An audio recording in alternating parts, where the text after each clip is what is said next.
Good morning everybody. प्यारे बच्चों, मैं यहाँ मैथ की सीरीज पढ़ा रहा हूँ जो एग्ज़ाम ओरिएंटेड है। मैं वही फैक्टर बता रहा हूँ जो ऑलरेडी परीक्षा में कहीं ना किसी सत्र पूछे गए हैं या पूछे जाने की संभावना है। इससे ज़्यादा कुछ भी नहीं आएगा। सिर्फ आप एग्ज़ाम देने से पहले इस चीज़ को देख लीजिए, 100 to 100 मैथ में ना जाए कहिए। आज मैं 2 चर वाले रैखिक समीकरणों को बताऊंगा जो बहुत ही अच्छे क्वेश्चन है।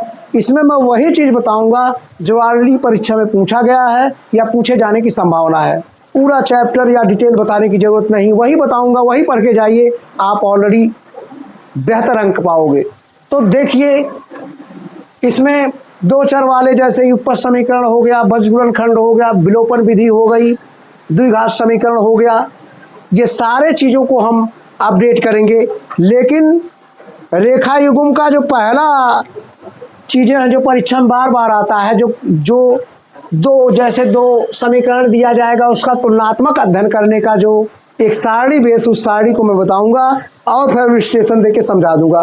तो इतना लास्ट तक बने रहिए। देखिए, जैसे यहाँ एक सारणी बना लीजिए। पहले ये आपकी सारणी हो गई। यही सारणी आप बार बार देखेंगे, आ जाए, किताब खोलने की जरूरत नहीं है। ठीक है। रेखा युग्म क्रम संख्या यहाँ है, इसके पहले क्रम संख्या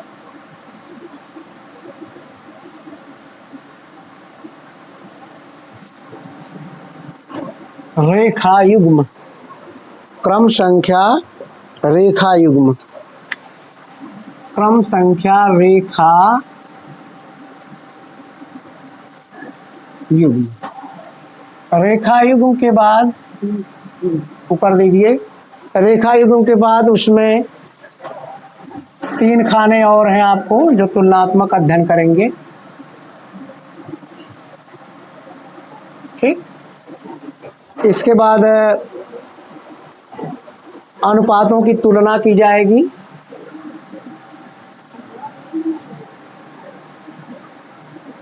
अनुपातों तुलना,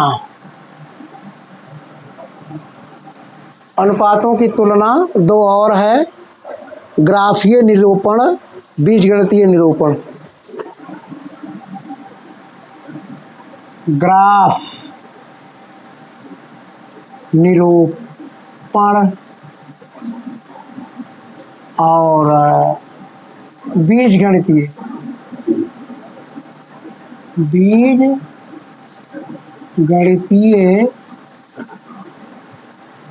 निरूपण। ठीक। अब क्रम संख्या ये है रेखा युग्म में, ऐसे आप कर लीजिए। ये पहला जो हर साल आता है, इस चैप्टर से हर साल आने वाले क्वेश्चन हैं प्यारे बच्चों। रेखा युग्म में जैसे कोई आप ले लीजिए, जैसे यहाँ 1 हो गया, ये 2 हो गया और 3 सॉल्यूशन मैं लूँगा। कोई एक ले लेते हैं, जैसे x - 2y, x - 2y बराबर 0 और 3x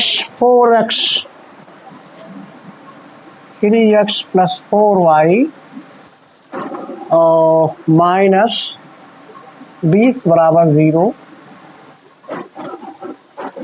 2x धन 3y - 9, 2x धन 3y - 9, 2x धन 3y - 9, 4x धन 6y, 4x धन 6y -18 बराबर 0। ये भी बराबर 0 कर लो। ये हो गया नंबर तीसरे में। लिखो x धन 2y - 4, x धन 2y और -4 बराबर 0, 2x धन 4y, 2x धन 4y -12 बराबर 0। ये 3 समीकरण है, इमेजिनरी समीकरण कोई भी ले सकते हो, ले लिया गया।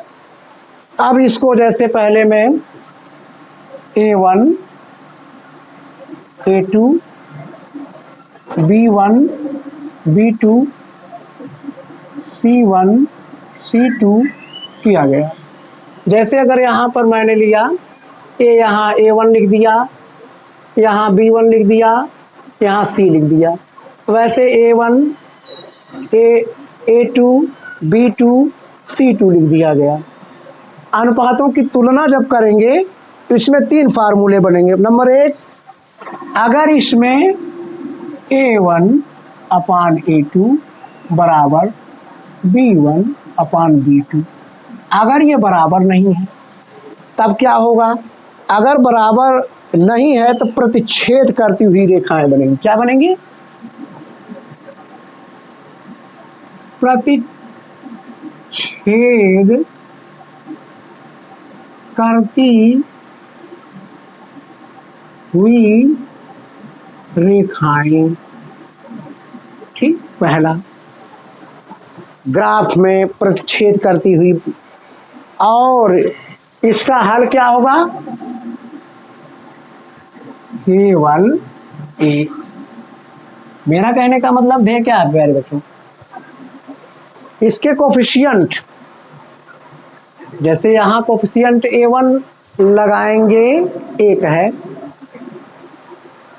अगर ये बराबर नहीं है तो प्रतिच्छेद करेंगे, जो ग्राफ वाला हम समझा चुके हैं उसमें, और हल केवल 1 होगा। अगला टारगेट आप लीजिए, अगला टारगेट पहले लिख लीजिए, अभी मैं हल करके बता देता हूं। जिसमें तीनों बराबर हों, यहाँ a1 a2 बराबर b1 b2 बराबर c1 c2। अगर ये बराबर हो तो क्या स्थिति है? जब तीनों बराबर हो जाएंगे तो समपाती रेखाएं क्या होंगी? समपाती रेखाएं होंगी। समपाती एक बिंदु पर कटेंगी, है ना? और अनेक हल हो जाएगा। क्या हो जाएगा? अनेक हल हो जाएगा। अनेक हल होगा। इसके बाद क्या हो गया प्यारे बच्चों? इसके बाद एक लास्ट है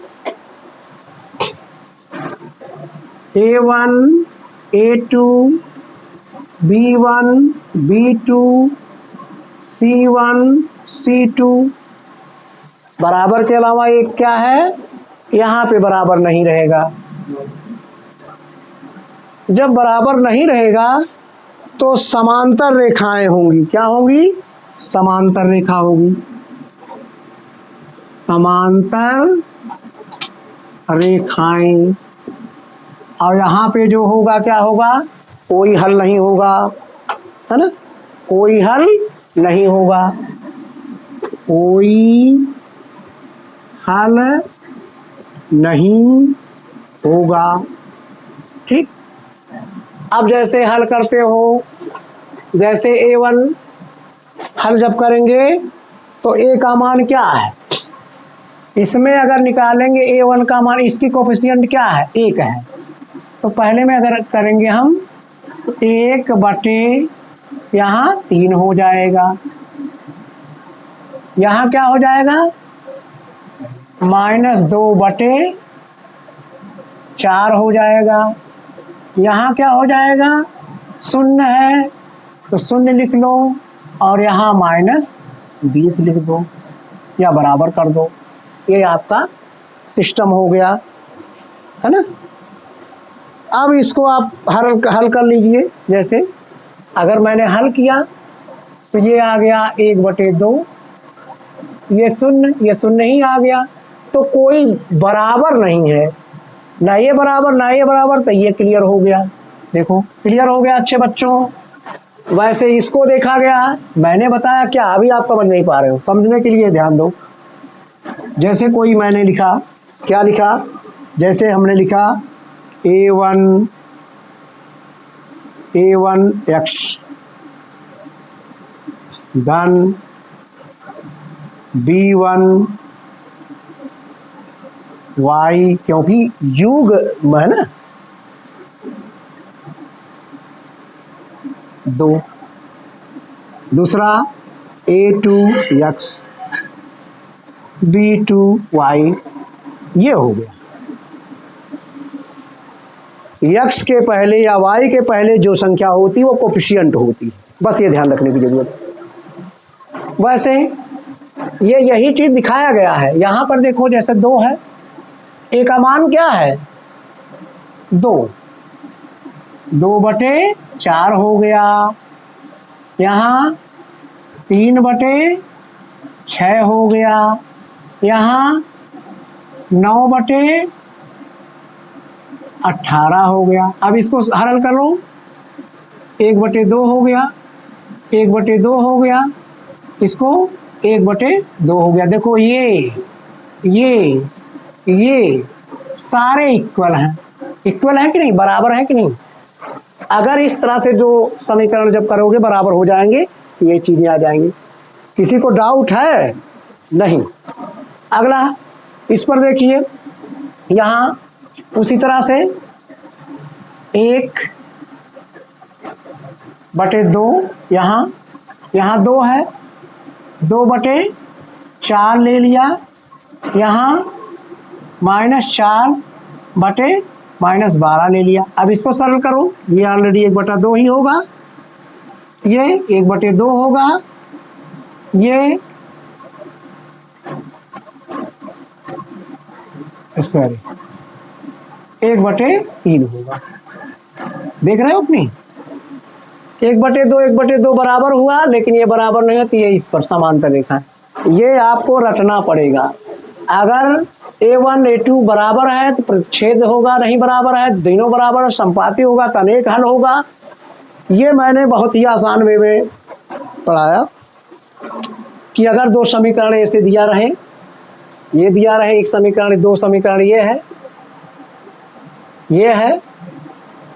है, इस तरह से इसके गिनती के सामने उसका कोफिशिएंट है जो a माना गया, y के सामने जो कोफिशिएंट है उसे b माना गया, इसको c माना गया। ठीक, तो पहले को a1 लिखा, दूसरे को a2 लिखा, पहले को b1 लिखा, दूसरे को b2 लिखा, इसको c1 लिखा, इसको c2 लिखा गया। क्लियर। पहले उदाहरण को मैंने हल करके बता दिया कि 1/3 1/2 दोनों बराबर नहीं है तो प्रतिच्छेद रेखाएं हो गई। तीसरे को मैंने 2/4, क्या है बच्चों 2/4, 3/6 और 9/18 क्यों किया गया। 2/4 क्या है, a है, a1 है, a2 है, ये b1 है, ये b2 है, ये c1 है, ये c2 है। हल कर दिया। देखो यहाँ पर क्या किया गया, सारी चीजें वैसे की गई। तो ये पहला टॉपिक हो गया। ठीक,